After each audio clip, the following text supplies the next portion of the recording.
मैं अपने क्षेत्र के लिए माननीय वित्त मंत्री जी से आग्रह करना चाहते हैं कि स्मार्ट सिटी में जो मेरा पूर्णिया नगर निगम क्षेत्र है उसको स्मार्ट सिटी में शामिल किया जाए।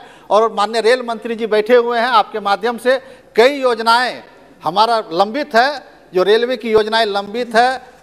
इस देश का सबसे पुराना जिला पूर्णिया है और रेलवे के मानचित्र में कहीं दिख नहीं रहा है। वहाँ से पूर्णिया से कोई सीधी ट्रेन दिल्ली या पटना, बिहार की राजधानी पटना के लिए नहीं है। माननीय मंत्री जी से हम विनती करना चाहते हैं कि इसमें प्राथमिकता के आधार पे पूर्णिया से दिल्ली और पटना के लिए ट्रेन की सुविधा करा दे। वंदे भारत जैसी ट्रेन, चाहे तेजस जैसी ट्रेनों की एक सुविधा करा दे। इनके लिए मैं पूर्णिया वासियों की तरफ से माननीय मंत्री जी का आभारी रहेंगे। बहुत बहुत धन्यवाद। विश्व के अनेकों देश चाइना +1 का विकल्प तलाश रहे हैं। ऐसे उभरते और बदलते अर्थव्यवस्था की स्थिति में भारत सबसे महत्वपूर्ण भूमिका में खड़ा है। भारत को इसका सबसे बड़ा लाभ मिल सकता है और इस बाबत माननीय वित्त मंत्री जी ने इस बजट में प्रधानमंत्री गति शक्ति योजना की जो उद्घोषणा की है, वही भारत को ये इस वैश्विक अर्थव्यवस्था में अहम भूमिका अदा करने के लिए तैयार करेगा। और माननीय प्रधानमंत्री जी ने भारत को 5 ट्रिलियन इकोनॉमी बनाने का जो लक्ष्य रखा है वह मजबूती के साथ पूरा होगा। मैं माननीय वित्त मंत्री जी को बधाई देना चाहता हूं कि उन्होंने आने वाले वर्षों में राजकोषीय घाटे को धीरे धीरे कम करने का लक्ष्य रखा है। इस बजट के माध्यम से मोदी जी की सरकार ने विपक्ष को पूरी तरह से क्लीन बोल्ड कर दी है। महोदया, ये रोजगार की बात करते हैं।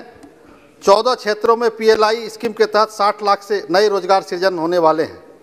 हम लोगों के लिए हर्ष और गर्व का विषय ही है।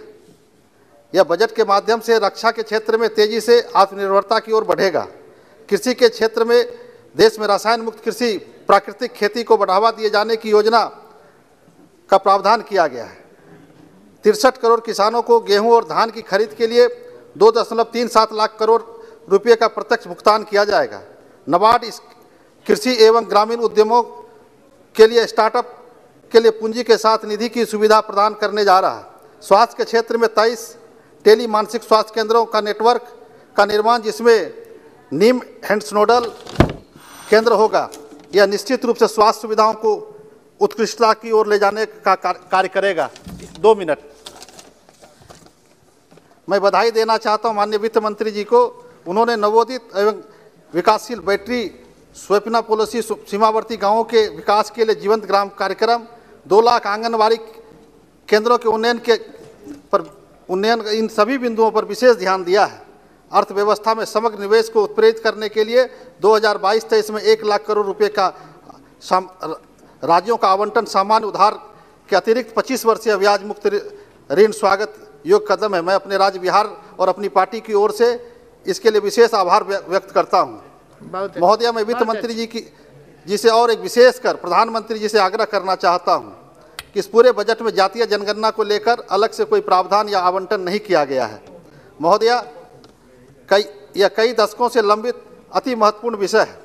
माननीय मोदी जी ने इस देश के दशकों से लंबित कई विषयों को लेकर लंबी लकीरी खींची है। चाहे वो राम मंदिर का मुद्दा हो, चाहे कश्मीर का 370 का मसला हो या पूर्वोत्तर अलगाववाद, एक मिनट अलगाववाद का विषय हो, सभी विषयों का अपने कालखंड में सुगम और समाधान निकाला है। मुझे उम्मीद एवं विश्वास है कि आदरणीय मोदी जी के नेतृत्व में ही जातीय जनगणना का अति महत्वपूर्ण कार्य संपन्न होगा।